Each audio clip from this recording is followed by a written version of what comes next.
E aí, pessoal, por que eu bato nessa tecla, né? A gente precisa afastar a causa orgânica, a gente precisa afastar a causa orgânica.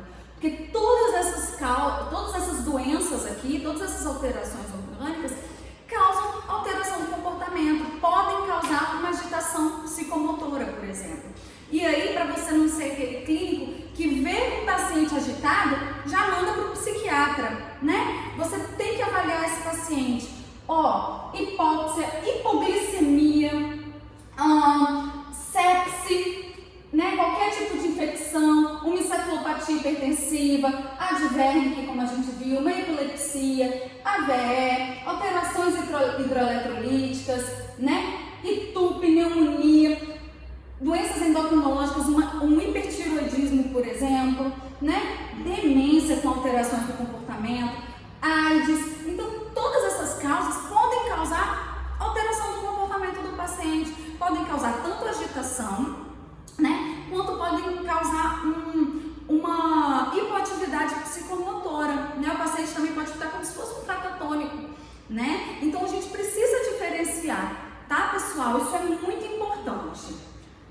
Uma vez eu já atendi lá no hospital uma paciente que não estava responsiva, né? Ela tinha história de esquizofrenia e estava num quadro parecendo catatônico, né? Catatônico é que não se movimenta, só fica com o balançar dos olhos ou às vezes nem mexe os olhos. E isso, toda a catatonia, a gente precisa diferenciar de quadro orgânico também. E aí a gente viu aquela paciente e falou, opa, vou pedir uma TC, né? Foi para um hospital clínico, referência em neurologia, fizeram uma TC e fizeram exames também, né? Exames laboratoriais. A paciente tinha AIDS e tinha HIV e estava com uma neurotoxoplasmose. Então, tratando isso, a paciente melhorou, né? Então, não era um tratamento para o hospital psiquiátrico, era um tratamento para o hospital clínico, né? Assim como já vi paciente também com ITU, né, com infecção do trato urinário, principalmente em idoso, que fez uma agitação, levaram para o hospital psiquiátrico. A gente precisa colher exames laboratoriais, a depender do quadro, uma TC de crânio, para excluir essas causas, tá, num paciente agitado. E aí, a gente vai ver então quais são os dados que sugerem essa organicidade na anamnese, né? Início agudo dos sintomas. Então, quando que a gente pegou uma agitação, ou uma alteração do comportamento, a gente vai desconfiar, suspeitar de uma alteração orgânica. Quando o quadro tem início agudo, há 2 dias, há 3 dias, até uma semana, o paciente começou com isso. Então, a gente vai avaliar. Sintomas que flutuam, né? Alteram durante o dia. Idade avançada, então nos idosos principalmente. Idoso com quadro agudo, a gente precisa fazer os exames, tá? Doença clínica pré-existente ou uma doença clínica atual, a gente precisa sempre aferir os sinais vitais do paciente. Se tiver alguma alteração, precisamos de uma avaliação clínica, tá bem? Uso ou abuso de substância psicoativa, que podem dar alterações que a gente viu na aula de transtorno por SPA. Sinais e sintomas neurológicos, se tiver sintomas focais neurológicos, é uma suspeita de organicidade. História de trauma recente, a gente também precisa avaliar, tá? E no exame psíquico? No exame psíquico, o paciente vai apresentar uma redução do nível de consciência, alteração qualitativa da consciência, uma desorientação, um comprometimento da atenção, comprometimento da memória, alucinações não auditivas e características catatônicas, como acabei de falar, tá? Então, veja bem, paciente com alucinação e agitado, ele pode estar apresentando um quadro orgânico, tá? E aí, como que a gente vai ver? Paciente chegou agitado, pessoal. Primeira coisa, avaliar nível de consciência, avaliar atenção e avaliar orientação. Eu destaquei aqui porque são os principais. Paciente agitado, que não consegue focar assim, no que você pergunta, responder o que você está perguntando, ele está com a atenção comprometida, né? Se ele não responde ao que você pergunta, não responde ao chamado, você tem que fazer estímulo doloroso, ele está com uma alteração qualitativa da consciência. Não sabe onde está, não sabe que dia Essas 3 alterações aqui, a gente precisa de uma avaliação clínica, a gente precisa de exame laboratorial para afastar causas orgânicas, tá bem? Então não é todo paciente agitado e com alucinação que é psiquiátrico. O paciente, quando está numa agitação por uma psicose esquizofrênica, por exemplo, por uma esquizofrenia, ele consegue te responder, ele consegue olhar para você. O nível de consciência dele não está alterado, tá? Então, vamos prestar bastante atenção nisso. Aqui tem fluxograma, então, né, de como a gente vai atender esse paciente. Ele chega na emergência com alteração do comportamento. Primeira coisa, nível de consciência não está rebaixado. Déficit neurológico focal? Não.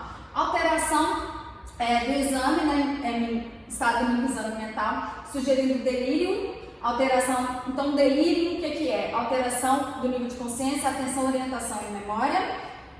Não. Suspeita de organicidade mesmo com essas alterações subjetivas de patologia funcional? Não. Transtorno mental. Então, olha o que a gente precisa perguntar e pesquisar antes de dizer que um paciente com alteração do comportamento tem um transtorno mental e não orgânico. São muitas etapas, então vamos prestar bastante atenção nisso, tá, pessoal? O delírio, então, o que é? Eu achei importante a gente frisar ainda mais, porque naquela primeira aula ficou muito confuso, né? O delírio é uma síndrome, né? Um conjunto de sinais e sintomas que mostram uma disfunção orgânica, que é muito frequente na rotina médica e talvez uma das condições psiquiátricas mais antigas já descritas. A gente vai ver, quando vocês estiverem num estágio, no internato de UTI, vocês vão ver muitos pacientes com delírio, e aí vai ficar mais claro para vocês isso, tá? Está associado a uma maior mortalidade, um déficit funcional persistente e uma necessidade de internação em casas de repouso, né? Então, o paciente, quando ele tem alguma alteração orgânica e faz um delírio, ele tem essa maior chance, né, de ter um déficit funcional persistente, tá? Mas o delírio a gente vai diagnosticar como? É uma alteração aguda da consciência, da atenção e da orientação, tá? Esses sintomas, eles flutuam, geralmente tendem a piorar no fim da tarde, início da noite, tá? E pode haver alterações da senso-percepção, como alucinações, ilusões. A cortina balança, ele acha que é um bicho, começa a ver animais no quarto, né? Começa a ter alteração da senso-percepção, tá bom, gente? Então, paciente com alteração aguda da consciência, atenção, orientação, a gente precisa investigar causa orgânica. E aí a gente tem alguns tipos de delírio: hiperativo, hipoativo e o delírio misto. O hiperativo é quando o paciente apresenta agitação, né? Há uma agitação, inquietação, um aumento excessivo ou inadequação da atividade motora. O hipoativo há uma diminuição da atividade psicomotora do discurso e a apatia, né? Tem paciente que fica mais responsivo ao meio. O paciente parece ausente ou distante do ambiente. E o misto, quando tem características dos dois, tá? E ele oscila entre um e outro. Então, aqui são alguns fatores precipitantes de delírio, né? Infecção, sepse, trauma, controle inadequado da dor, desidratação, hipohipertermia, alterações do sistema nervoso central, algumas medicações e drogas, né? Alterações metabólicas, cardiopulmonares e iatrogênicos, como mobilização, cirurgia e catéter urinário. Então, tudo isso pode desencadear o delírio nesse paciente, tá? Estou marcando aqui. Então, se a hipótese diagnóstica é o delírio, né, uma hipótese diagnóstica sindrômica é o delírio, a nossa conduta vai ser investigação e uma conduta clínica, tá bem? Então, o tratamento do delírio principal é tratar a causa de base, tá? Nós temos também medidas não farmacológicas, como colocar um horário para o paciente, colocar um calendário, colocar um relógio para ele ver a hora que é, diminuir os estímulos externos, tá? Todas essas medidas não farmacológicas.